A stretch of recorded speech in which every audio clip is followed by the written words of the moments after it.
Uber stock rallies 10% in one day after its fourth quarter earnings for 2019. Let's take a deeper look of why. Hit the subscribe button, hit the bell icon, hit that like, comment, and share button. Once again, ladies and gentlemen, boys and girls, and children of all ages, you are now tuned into the Investor Show. As always, this is your gracious host, the Prince of Investing, Prince Dykes, coming to you guys and girls live all the way from the beautiful state of Denver, Colorado. Don't forget to hit that like, subscribe, comment, and share button. And as always, I don't have a lot of time, and I definitely know you guys and girls don't have a lot of time, so we're going to jump straight into it. So one of the things I hate to do is play Monday night quarterback. And what I mean by Monday night quarterback, it's a person that watched the game on Sunday and Monday, they're like, ooh, what you should have done, what you could have done, or whatever the case may be. So what I have right here, what is pulled up right now, is pretty much a video that I made. It's the thumbnail for a video that I made. I published in November 6th of 2019.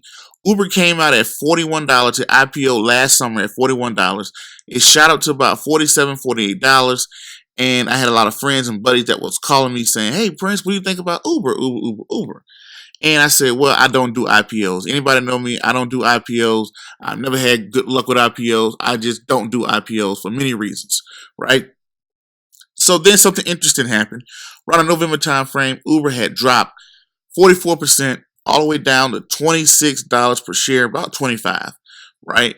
That's when it hit my radar. That's when I said, okay, now that all the IPO hype is gone, let's see what's going on with Uber, because in the rideshare business, it's still the number one brand, brand strength. And I figured it's a new industry. It's the number one brand in that industry. Let's take a deeper look. So when I saw the deeper look, I saw that the IPO of Uber. The problem it was having, it was unprofitable. It was an unprofitable company. It was trading for about $25. And I said, well, is this a buy? It's a video that I made. Now, as we take a look at the chart here, we see how Uber had a big downside, from here to here. And I saw buy signals when it kind of got down to about 25, 26. I figured this was kind of the bottom area and it could turn around, but it was a risk, a very big risk. So one of the things, the telltale stories when I saw Uber start to do was Uber started to lay off people. Uber also sold its Uber Eats business in India for they sold it, Uber Eats business, I think it was like close to $1 billion. It was about 300, close to about 500 million. So they sold, when I saw them selling their business, when I saw them, they were selling a business that wasn't working that were Uber Eats in India and in Korea. And then I saw them lay off people. People see that as bad times for a company. But I actually saw good times. I saw a company that had posted in their third quarter earnings, that they had lost like $3 billion, right?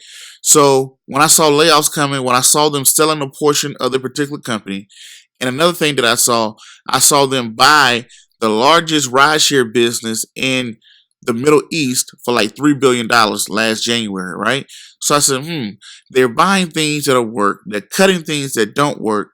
I like the way this story is doing. I think it might be a good risk taker at about 25, 26 bucks. This is when I decided to jump in, and this is when I started to ride the wave. So just riding the wave of Uber, it returned me about 40 to 50% even before earnings came out, right? And riding that wave of Uber, when it posted its fourth quarter earnings, one of the big things that it did is revenue was up.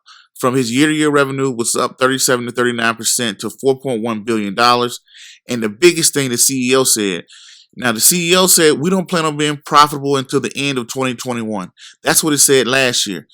This January, its earnings that came out on Friday, this past Friday, the Uber CEO came back and said, hey, I know I said we wasn't planning on being profitable until December of 2021. Scratch that. We're going to be profitable, or now we're projecting to be profitable by December of 2021. Yes, the CEO says we plan on Uber to be profitable by December of this year. This is the biggest move that the stock made. I mean, this is what made the stock jump 10%. The CEO became aggressive with that. They seen revenue grow, and also Uber, they was expecting them to lose 0.68 per share, and they only lost 0.64 per share, right? And you seen their Uber Eats business do very well. Their freight business did very well. and their bike business, the little scooter and bike business went up 75%. But now the CEO is pushing profitability to December. So this company that was thrown in the trash, nobody was talking about Uber last year. It was a bad IPO along with Lyft. Now it's becoming the little Cinderella stock. And this is what made it pop 10% on Friday when the CEO aggressively saying, hey, we're going to be profitable a year early.